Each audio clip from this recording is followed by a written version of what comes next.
Episode 09 of 1001 Stories of Finance. The designer and the mixologist.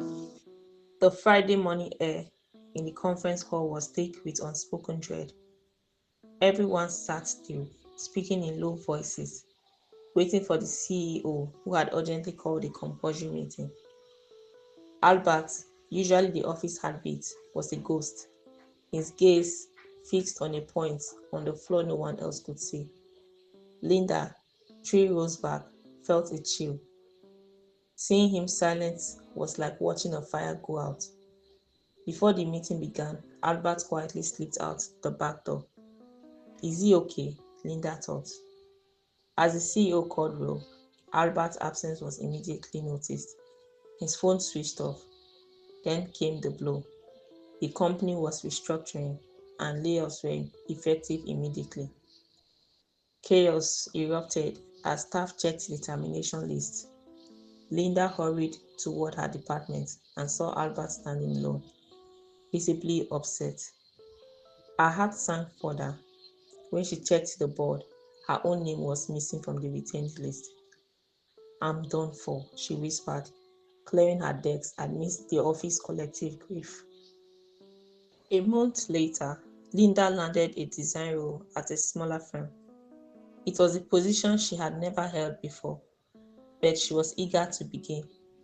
Although the pay was lower than her previous job, she was finally earning from design, a craft she had long practiced simply because she loved it. I always enjoy my design work, Linda would say. Instead of drowning in administrative tasks she struggled with at her former job, she was now doing what she truly excelled at. The old weight had lifted and Linda felt genuinely happy.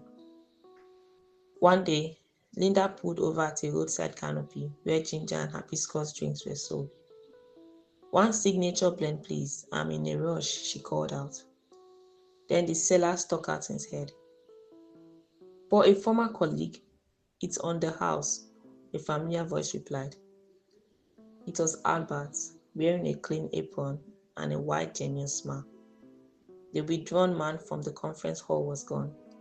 Surprised, Linda laughed. You sell local drinks now? I looked for a job, but nothing came through, Albert explained. Bills didn't care about my resume, so I started selling this. The following weekend, Linda returned and saw Albert's business thriving, complete with an assistant and sitting for customers. You've done really well, Linda said. Where did you learn to make these drinks? It's my mother's recipes, Albert said.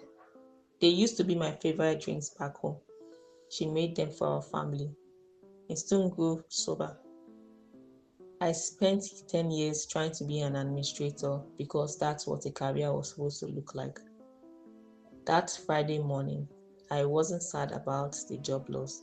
I was terrified I'd spent a decade building a house on someone else's land. Albert admitted that his old boss had never appreciated his administrative work. You never seem to give me what I want, his boss would often say after Albert finished his administrative projects.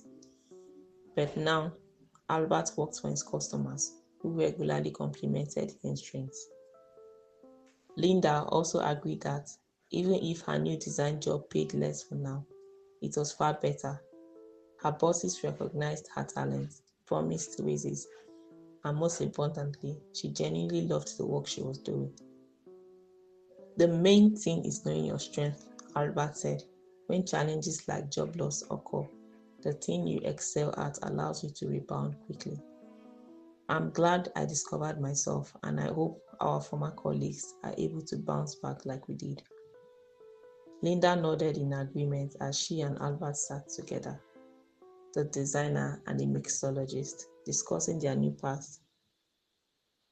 The secret isn't just finding work, Albert mused.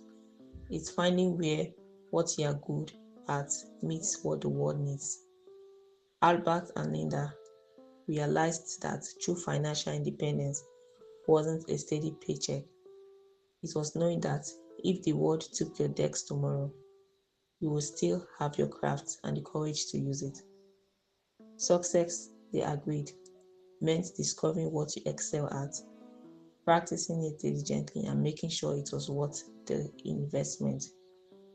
In the end, the safest career isn't the one that pays the most, it's the one you can always recreate for yourself. Keep enjoying the episodes of 1001 Stories of Finance at 1001storiesoffinance.wordpress.com.